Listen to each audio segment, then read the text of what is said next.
I really like the idea of science fiction that feels real. And I wanted to try, because I like sci-fi so much, and I knew I wanted to make a science fiction film, I kind of wanted to see it in a way that kind of felt as realistic and grounded as possible. And so in order to do that, I thought that, using some sort of real life footage, whether it's news footage or, handheld documentary filmmakers or security cameras, as much real stuff that we associate as the real media world and not filmmaking would help ground it and would help make it feel real. So that was the approach. I mean, that was the idea right from the beginning. Even the short film has that in it. As fantastic as the film looks, the issues it deals with are very sort of mundane, human, current, present-day issues. Yeah. Did being raised in South Africa, did that have an influence on you?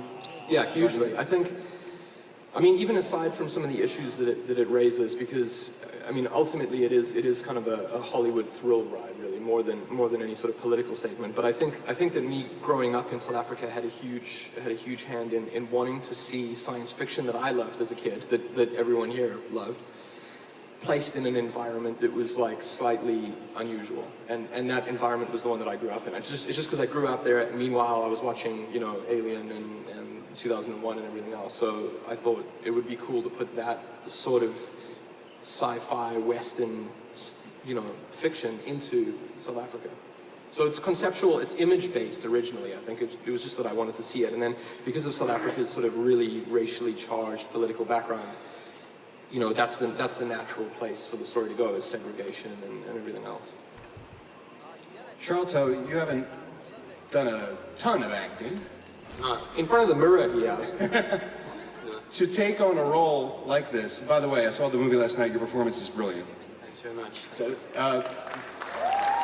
You carry this film on your back, pretty much. Were you initially nervous about that at all? Not really, man. I haven't acted, as you say, but I was, a filmmaker from a very young age. So, from like the age of 10, I was, probably like a lot of people here as well, just making films with whatever you could find, and often, putting myself and my friends in them.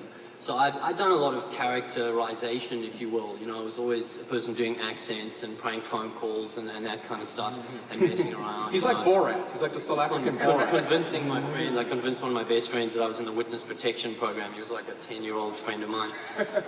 And that didn't go so well afterwards, but I did, actually. So I always had that ability, and obviously knowing Neill, we actually did like Alive in Joburg was 2005.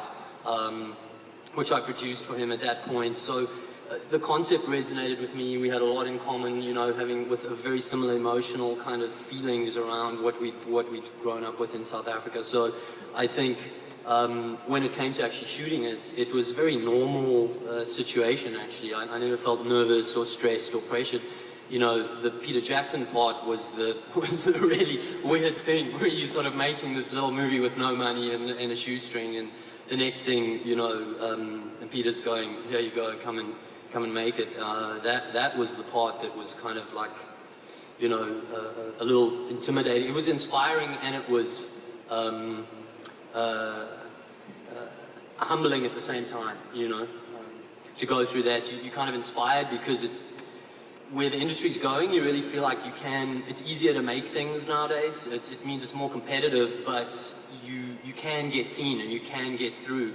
And it was humbling in the sense of just for myself, as an actor, at least knowing that there was no way I could have made that situation happen. Like Pete was saying earlier about fate and just kind of sticking with yourself and trusting that and flowing with life. And I feel very blessed to be here today. Neill, I think it's to your credit that as spectacular as the effects are and as great as the action is, it never sort of overpowers the story, which I think is the theme and the focus of the film.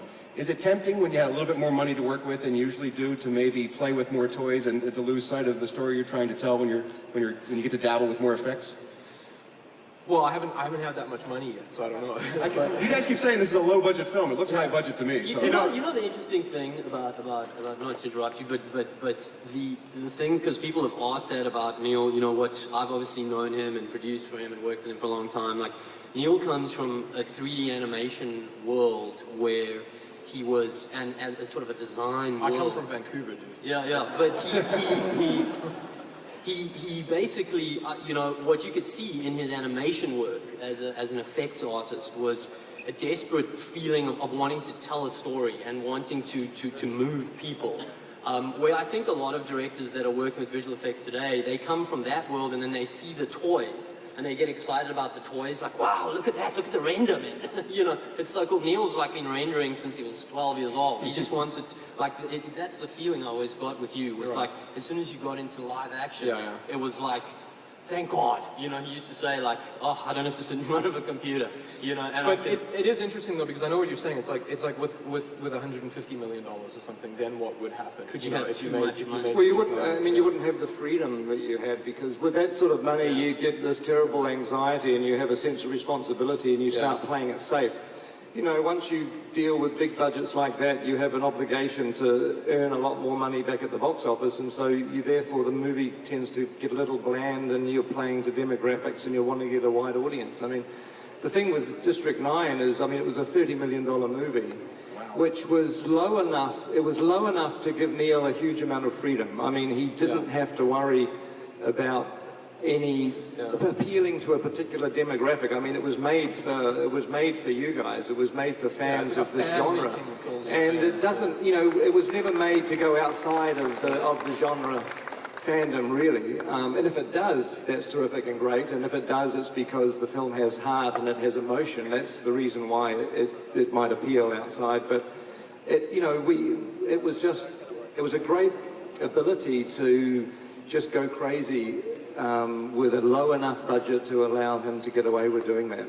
You know, we had so much freedom. I mean, that was the thing, and then having Peter's support to just, you know, play things like, you know, from an acting point of view, my accent, you know, as a South African, there was that issue of, oh, you know, would they say that the accent must be toned down? And well, there was the request for Tom Cruise to redub your voice. There was also that. So it's like, you know, just to be able to play it for what it really was and say, let's take a chance, and, you know, no, it's not necessarily that, you know, Americans need to have accents that, you know, the accent must be American for the Americans to understand it. It's just crazy, you know, to think too small like that. So that was a real relief for me. I can't recommend highly enough for everyone to go see this. August 14th is when District 9 hits theaters. Please help me thank the creative team behind District 9.